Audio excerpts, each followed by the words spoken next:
بسم اللہ الرحمن الرحیم نحمده ونصلی ونسلم علی رسولہ الکریم اما بعد۔ حضرات محترم، کل کے سبق میں ہم نے سورہ یونس کے آخر میں پڑھا تھا کہ آپ صلی اللہ تعالی علیہ وسلم سے من جانب خداوند تعالی یہ اعلان کروایا گیا، قل یا ایھا الناس ان کنتم فی شک من دینی فلا اعبد الذین تعبدون من دون اللہ، کہ لوگو اگر تم میرے دین اور میرے مذہب کے معاملے میں شک میں مبتلا ہو تو سنو، میرا مذہب اور میرا دین یہ ہے کہ جن جن کو تم اللہ کے سوا پوجتے ہو میں ان کی عبادت نہیں کرتا، ولیکن اعبد اللہ، لیکن میرا معبود صرف اللہ ہے۔ یہ آپ صلی اللہ تعالی علیہ وسلم نے اپنے عقیدے اور نظریے کا اعلان فرمایا۔ اس کے بعد آگے سورہ ہود کا آغاز ہوا۔ یونس، ہود اور یوسف، یہ تین صورتیں ایک ترتیب سے ایک ساتھ ہیں اور تینوں اللہ کے محبوب پیغمبر گزرے ہیں۔ یونس علیہ السلام، ہود علیہ السلام بھی اور یوسف علیہ السلام بھی، ان کے حالات زندگی سے، ان کی دعوت و تبلیغ سے اسی نظریے اور عقیدے کا پرچار کیا جا رہا ہے۔ تو سورہ ہود کے آغاز میں اعلان فرمایا، الف لام را کتاب احکمت آیاتہ ثم فصلت من لدن حکیم خبیر۔ حضرت ہود علیہ الصلاۃ والسلام سے بھی اسی مسئلے کا اعلان کروایا گیا اور فرمایا اللہ تعبدوا الا اللہ، اللہ کے سوا کسی کی عبادت نہ کرنا۔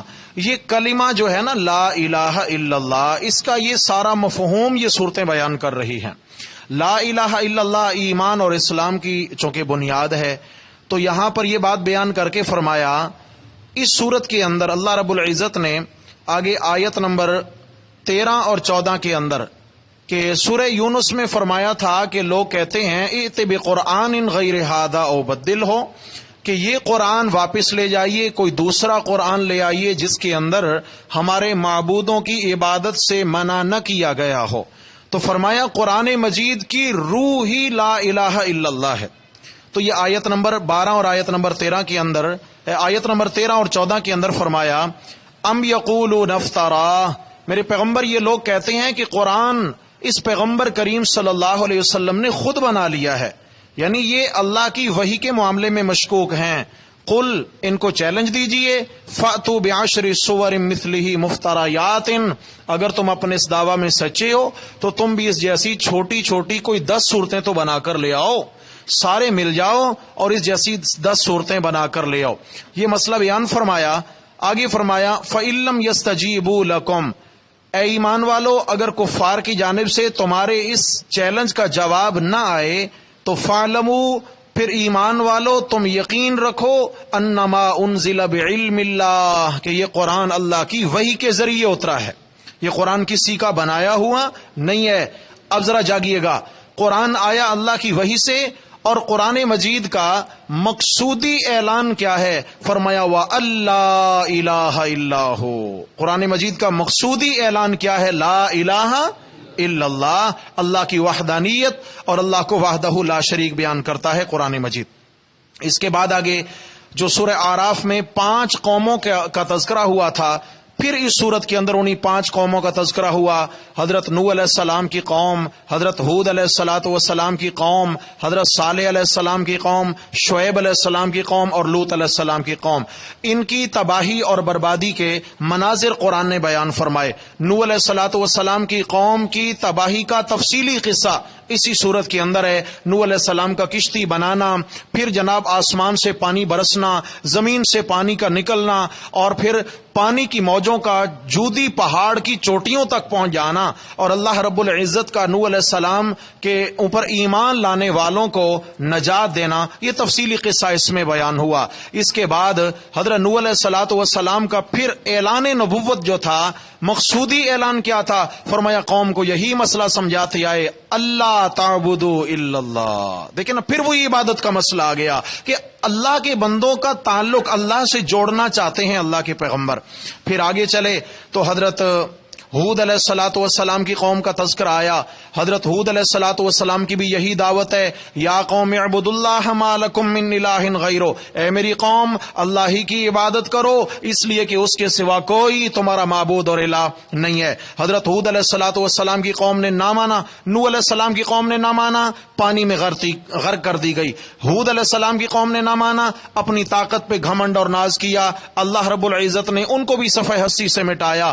پھر آگے چلے تو حضرت صالح علیہ الصلوۃ والسلام کی قوم کا تذکرہ آیا، پھر ان کی تباہی کے تفصیلی مناظر یہ صورت دکھاتی ہے۔ پھر آگے چلے تو حضرت لوط علیہ الصلوۃ والسلام کا تفصیلی قصہ کہ لوط علیہ السلام کے بعد جب 3 مہمان آئے، تھے وہ کون؟ فرشتے، مگر انسانی شکل میں آئے اور خوبصورت نوجوانوں کی شکل میں، بچے خوبصورت، اور اس قوم کے اندر جس گناہ کی علت پائی جاتی تھی اس گناہ کی پاداش میں ان کو اس موقع پر تباہ و برباد کر دیا گیا۔ اس کے بعد آگے چلتے ہیں تو حضرت شعیب علیہ الصلوۃ والسلام کی قوم کا تذکرہ آتا ہے۔ حضرت شعیب علیہ الصلوۃ والسلام کی قوم میں جہاں دیگر خرابیاں تھیں، بڑی خرابی یہ تھی کہ وہ ناپ تول میں کمی کیا کرتے تھے، تاجر تھے، ناپ تول میں کمی کیا کرتے تھے، یعنی جب مال خریدتے تو پیمانہ الگ، جب تول کر دیتے تو پیمانہ الگ ہوا کرتا تھا۔ ناپ تول میں کمی کی وجہ سے اللہ رب العزت نے ان کو صفحہ ہستی سے مٹا دیا۔ حضرات محترم، عمومی طور پر ہر بندہ کسی نہ کسی لحاظ سے تجارت سے منسلک ہے، اور آج کل رمضان کا مہینہ بھی ہے، بازار بھرے پڑے ہیں، خرید و فروخت جاری ہے، ہاں جی، اور ماشاءاللہ روزے بھی رکھ رہے ہیں، تراویح بھی پڑھ رہے ہیں، اللہ اللہ بھی ہم کر رہے ہیں، لیکن بڑے افسوس کی بات ہے کہ آج کا مسلمان اللہ سے نہیں ڈر رہا۔ ناپ تول میں کمی کرنا شیوا ہے، 2 نمبر چیز کو 1 نمبر بنا کے بیچنا شیوا ہے، اور ناجائز منافع خوری یہ مسلمان کی عادت بن چکی ہے۔ ایمان سے بتائیں، کیا ہم قوم شعیب کی ڈگر پہ نہیں چل رہے ہیں؟ تو میرے بھائیوں، اگر ہم نے بھی توبہ نہ کی تو خطرہ ہے کہ کہیں ان جیسا وبال، ان جیسا عذاب اس قوم پر بھی نہ آ جائے۔ اللہ تعالیٰ حفاظت فرمائے۔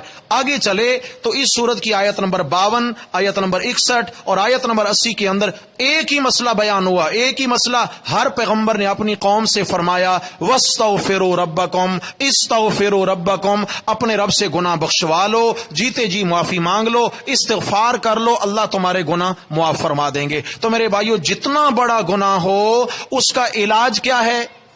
استغفار۔ بس اللہ کے سامنے رونا دھونا کیجئے، جو گناہ ہو گیا اس پہ ندامت کا اظہار، اس پہ رونا دھونا ہو، اور آئندہ ایسا نہ گناہ کرنے کا اللہ سے وعدہ کیا جائے۔ پھر اسی صورت کے اندر آخر میں چل کر وہی مسئلہ پھر بیان فرمایا جو سب نبیوں نے بیان کیا، لیکن رسول اللہ صلی اللہ علیہ وسلم کو فرمایا، میرے پیغمبر جی خیال کرنا، یہ مسئلہ بیان کرنا ہے بڑی مشکل بات، اس لیے کہ اس میں جان بھی بسا اوقات لگ جاتی ہے، مصیبتیں آتی ہیں، آزمائشیں آتی ہیں، اور اگر کوئی ڈگمگا گیا تو پھر لازمی بات ہے کہ وہ صحیح منصب دعوت پہ کام نہ کر سکا۔ لیکن انبیاء کرام کی جو ہستیاں ہوتی ہیں، اللہ رب العزت کے نبی صحیح منہج نبوت پہ اللہ کے دین کی دعوت دیتے ہیں، ان کے ساتھ اللہ کی مدد ہوتی ہے۔ لیکن امتیوں کو خطاب خیال کرنا، فاستقم کما امرتا، جیسے تمہیں حکم ہوا اسی نظریے اور عقیدے اور ایمان پر ڈٹ کے زندگی گزارنا ہے۔ تمہارے قدموں میں تزلزل پیدا، یعنی حالات سے متاثر نہ ہو جانا، خوف زدہ نہ ہو جانا، اپنے دین کا سودا نہ کر بیٹھنا، یا اللہ پھر حفاظت کیسی ہوگی؟ فرمایا اقیم الصلاۃ طرفی النہار، رات دن میں 5 نمازوں کا اہتمام کرتے رہو، اللہ سے دعائیں مانگتے رہو، اللہ کے حضور جھکتے رہو۔ فرمایا نمازوں کا اہتمام کرنے والے کے ساتھ اللہ کی مدد شامل حال ہوتی ہے، اللہ سے اس کا تعلق ہوتا ہے۔ اذا فرغت فانصب، فرمایا کہ جب تبلیغ کر کے فارغ ہوں فانصب، تو پھر کیا ہے؟ عبادت میں مشقت کیجئے، پھر اپنے رب سے 2-4 باتیں کر لیجئے تاکہ اللہ کی مدد شامل حال ہو۔ آگے اس سورت کے بالکل آخر میں فرمایا للہ غیب السماوات والارض، عبادت کس کی کرنی ہے؟ فرمایا معبود کے لیے 2 صفات کا ہونا ضروری ہے، للہ غیب السماوات والارض، نمبر 1 وہ عالم الغیب ہو، وإلیہ یرجع الامر کلہ، اور سارے کاموں کا اختیار بھی اسی کا ہو۔ وہ کون ہے؟ فرمایا للہ، کون ہے جی؟ اس لیے آگے فرمایا اس لیے آگے فرمایا فَاعْبُدْهُ وَتَوَكَّلْ عَلَيْهِ، جب دونوں صفات کا حامل اللہ ہے عبادت بھی اسی کی کرو اور بھروسہ بھی اسی پر کرو۔ آگے سورہ یوسف کا آغاز ہوا۔ یوسف علیہ السلام بھی اللہ کے پیغمبر ہیں۔ حضرت یوسف علیہ السلام کا تفصیلی قصہ اس صورت میں بیان ہوتا ہے۔ ہم دروس میں الحمدللہ تفصیلاً یہ پڑھ چکے ہیں، لیکن چونکہ یہاں خلاصہ ہے تو ہم خلاصے کی طرف چلتے ہیں، اور کوشش ہے کہ وقت کم لگے انشاءاللہ، کوشش یہی ہوگی۔